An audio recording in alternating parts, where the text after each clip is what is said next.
Today's show and tell comes from Crossfire, who previously lived in South Korea, and they had sent me some images on living there. Let me bring the first one on screen, and then before we go into the other ones, I shall read to you a little bit about these images.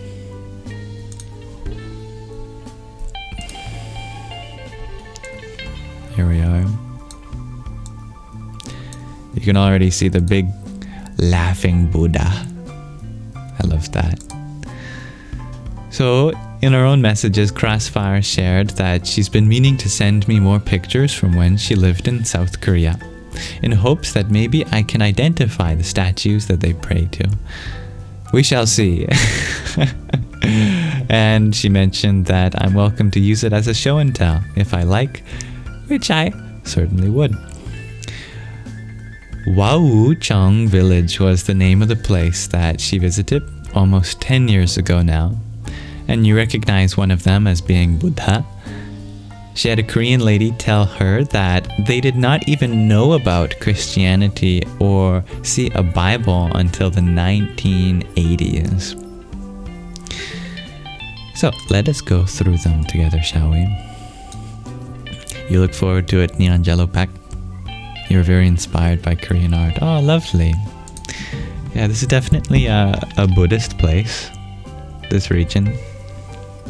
We can see a very large, golden, laughing Buddha. There are many different Buddhas.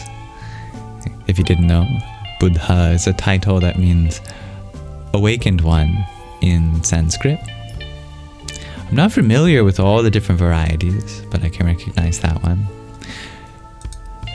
That is ahead of the Buddha.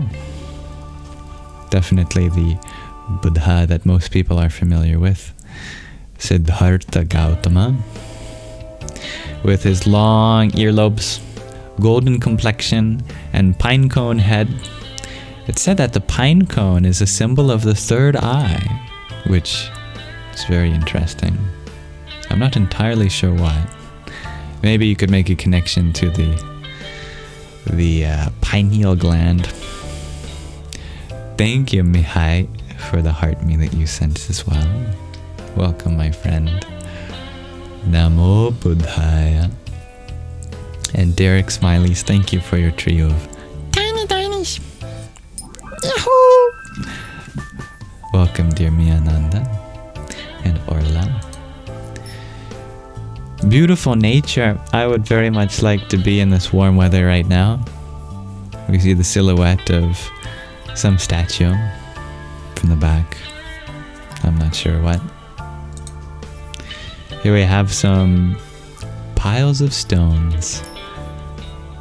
I forget what they're called in Buddhist culture.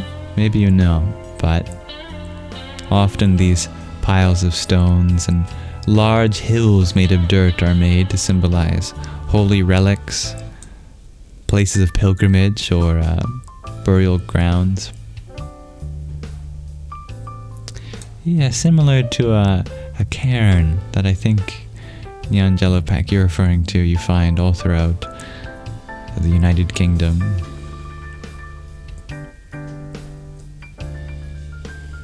Stupas, I think. My subconscious just remembered.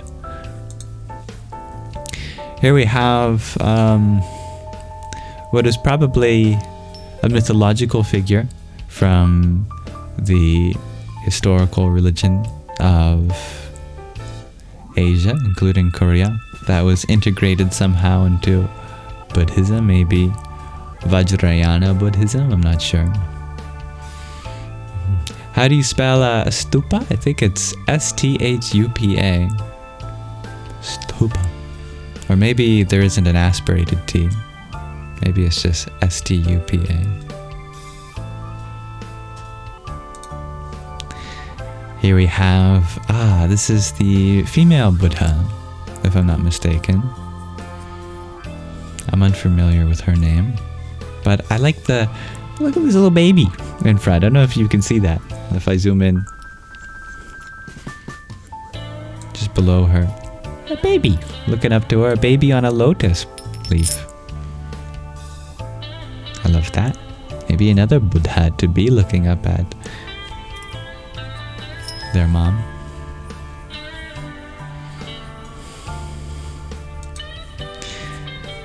Here we have another holy figure of sorts holding another baby in their arms. Very cute.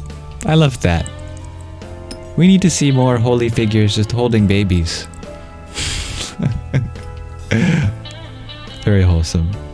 Oh wait, look at that. 2 more babies trying to climb up. Like, come on! Why not pick me up? I want to be picked up too. Uppies.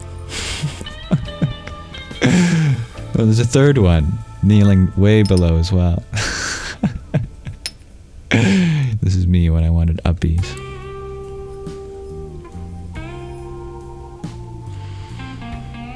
It's like kittens when they're at your ankles trying to climb up. Here we have some multi-armed form as well. I love this. It's beautiful. We can see the swastika in its original usage at the top, which is in the other direction. That represents the wheel of samsara, as well as many other iconographies. Each hand holding something holy. There's the bell. I can notice that, and other things that I cannot quite make out.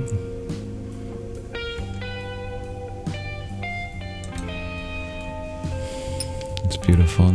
Often when you see these forms that have many arms, many heads, it represents the manifoldness of the Buddha or the divine in all of us, since we are the many-armed form of the universe in each of our bodies. There's the zoomed out version of that. Oh, beautiful. Many-headed also.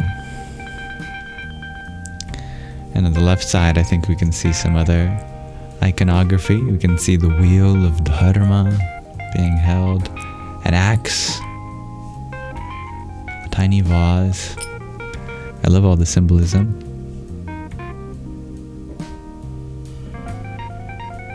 Fascinating. Looks like the Mandelbrot fractal. It's very intricate design. I agree, Roxanne. And this is my favorite picture. I was so encapsulated by the joy that seems to emanate from this man. I love him. I asked her about him, and she unfortunately does not remember his name, other than he was a villager of this village. And I say he looks like a chocolate chip cookie. And she sent 2 more pictures after I mentioned that. I'll show you those at the end. He's so precious, right? Good vibes. Here we have another wonderful picture of some form of Buddha. Multi-armed form. Good to meditate in front of, that's for sure. And we have these very peaceful statues. We already saw that one statue in the background with all the babies trying to climb up. And then there's this wonderful baby on the right. Very holy looking baby. Chubby. Beautiful.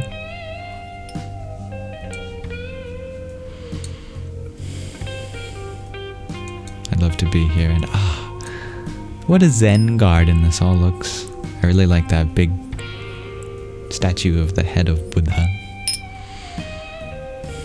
Yeah, I'd very much be happy to be here.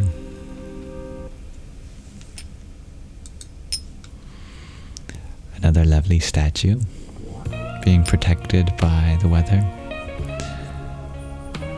Or rather, it's in a place underneath a hut to protect devotees from the weather too, with beautiful stained glass, it looks like as well. You can see an elephant on it. Statue of Siddhartha Gautama.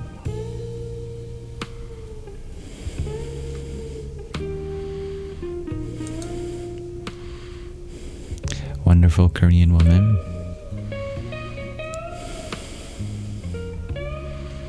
Very fancy.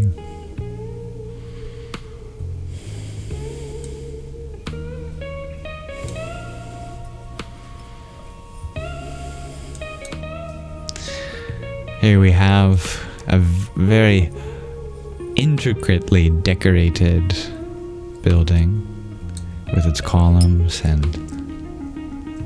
roofing, and we can see the triple spiral as an icon in the top, and lots of details. I'm sure the closer you get, the more it looked like a fractal. It's Haley, you share your husband is South Korean, and this makes you so excited to visit all the temples next year. Oh, lovely.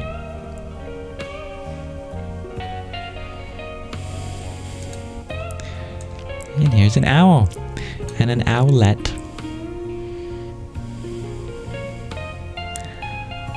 Symbol of wisdom. And then finally, here's the 2 more pictures that I got of this very peaceful man. I like how his lips look pursed together and his eyes closed in a kind of meditation. This could be the Buddha, for all I know. And then my favorite picture, him smiling. I don't know who you are, oh smiling man, but I love you. So, these were all of the images that Crossfires had sent us. Thank you very much, Crossfires, for letting us enjoy this stay of yours whilst living in Korea 10 years ago. Thank you, everyone, for going through these images with me. I hope you liked them. And if you ever have something that you want to share, you can check out the submission form in the link tree in the bio. I love holding space for things that are meaningful to you.